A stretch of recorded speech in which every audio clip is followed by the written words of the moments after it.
So cute. Go to yarnspirations.com and search for that pattern or that name. We'll need the following. That's 4.5 millimeters. Stitch markers. I'm using Red Heart white yarn, a yarn needle, and a quart jar. Chain 37 with white. Row 1, single crochet in the second chain from the hook, and in each chain across you should have 36 stitches. Instead of chaining one and turning, remove your hook, turn your work, and then reinsert your hook and make a single crochet in the first stitch. This will make your edges much more even. Single crochet in the next 5 stitches, then 2 single crochets in the next single crochet. Then repeat the pattern of 5 single crochets, 2 single crochets in the next stitch 6 more times. You should have 42 stitches. Rows 3 through 21 will be the same. Remove your hook, turn your work, reinsert your hook, single crochet in the first stitch and in each stitch across. After a couple of rows, I'll check to be sure that my crochet work fits the jar. It's a little snug, but that's what we want. I've now finished 21 rows. One way to count your rows is to count every 2. 1, 3, 5, 7, 9, 11, 13, 15, 17, 19, and 21. Checking my fit again. I see I've got kind of a gap at the bottom. Even with an extra row of double crochets, it's still not quite long enough, so I'm going to add 3 more rows. Now, with 24 rows completed, it fits much better. For the next row, instead of chaining 3 and turning, we're going to make a straight edge again with a double crochet this time. To do that, make a single crochet in the first stitch and then make another single crochet on top of it. This counts as the first double crochet and it will keep our edges even. Double crochet in the next 5 stitches.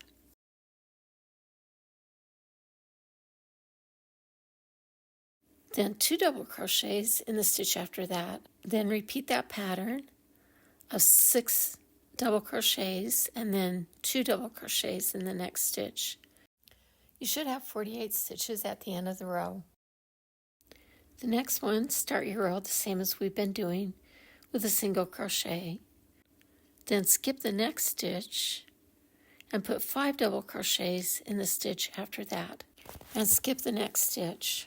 Sometimes it's hard to decipher a pattern, so we'll look for the instructions that are enclosed within the brackets.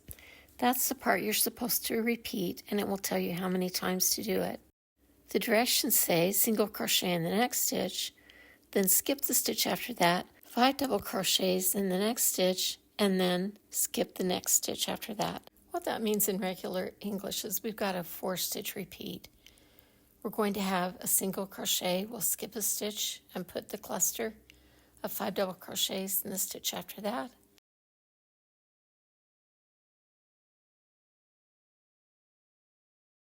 Skip another stitch, then single crochet in the stitch after that, and we're back to the beginning of the 4-stitch repeat.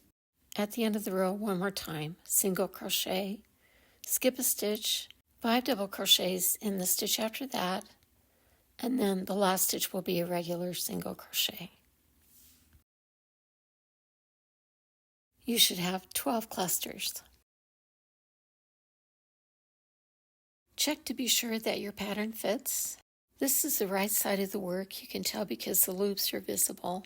We're going to stitch on the wrong side. Cut your yarn using a long tail. First thing you'll do is go through that last loop to make a knot.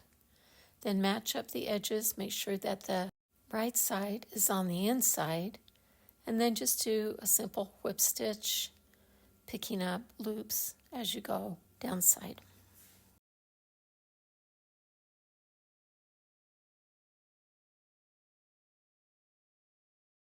As you get to the end, trap that original tail into your stitches.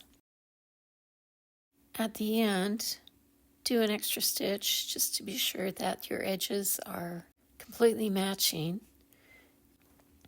And then I'm going to make a knot and weave in the tail And when I turn it, I can see I've got a hole there.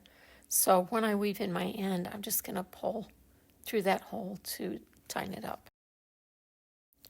Cut your yarn and turn it right side out. Put the jar back in and it looks really good. Next we'll make the arms.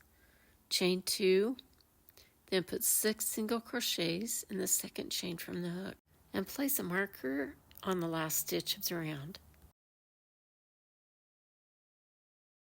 Round 2, put 2 single crochets in each single crochet.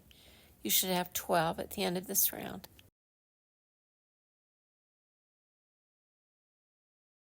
Then complete 3 more rounds the same way.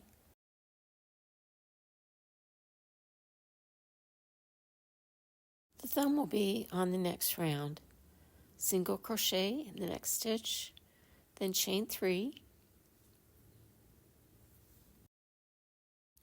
then work 4 more double crochets in that same stitch.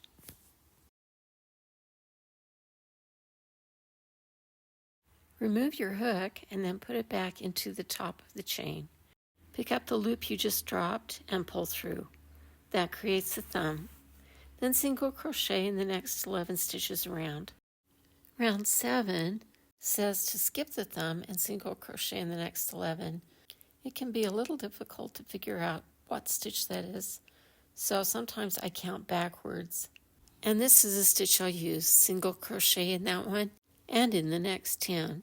Then repeat that same pattern 4 more rounds. Cut your yarn and leave a fairly long tail for sewing. Slip stitch into the next stitch, then pull through the yarn to make a knot. Following the same steps, make another arm. Using a little fiber fill, stuff the hand but not the arm.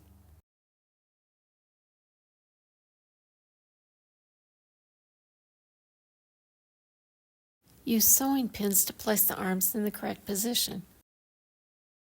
I think it's easier to sew when the cozy is not in the bottle, so I've taken it off. Check to be sure that the arms are even with each other on the cozy.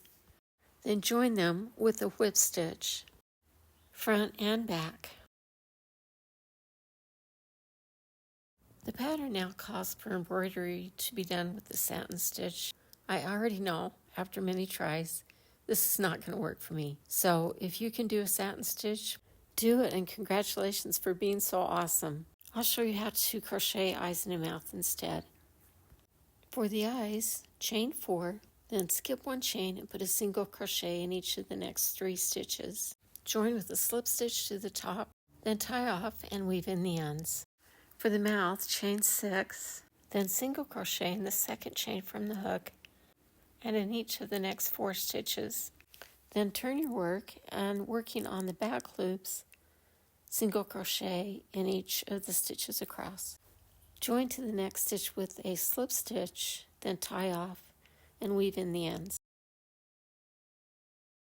Now place the eyes and the mouth on the cozy in the positions that you want. Again, I'm not going to sew. I'm going to use my secret weapon, wood glue, which is really amazing. Squeeze it out or put a little on a Q-tip. Then apply glue to the back and place. Repeat with the other eye and the mouth.